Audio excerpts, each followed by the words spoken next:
Hello শয়তান। Hello. হ্যাঁ বলছি, তুমি আমার সঙ্গে দেখা করতে আসছো না কেন গো? আমি কেন তোর সঙ্গে দেখা করতে যাবো? আরে বাবা, আমি তোমার সঙ্গে দেখা না করে বাবা থাকতে পারছি না। বজ্জাত আমাকে খুব অত্যাচার করছে। তুমি প্রত্যেক দিনই তো বজ্জাতের সঙ্গে থাকো, আমার সঙ্গে দেখা করতে আসো, আবার বজ্জাতের সঙ্গে বাবার শ্বশুর বাড়ি চলে যাও। কি করব বলো, অগ্নিসাক্ষী করে তো বিয়ে করেছি, তার জন্যই তো যেতে হয়। তো আমার সঙ্গে তুমি কেন ঝামেলা করছো? আর শয়তান তুমি এসো না, আমি আর তোমাকে ছাড়া থাকতে পারছি না। থাকতে হবেও না,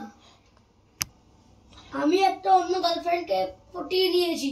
তুমি দেখো নি আমি ওর সঙ্গে রেস্টুরেন্টে যাচ্ছি, খেতে যাচ্ছি, ঘুরতে যাচ্ছি।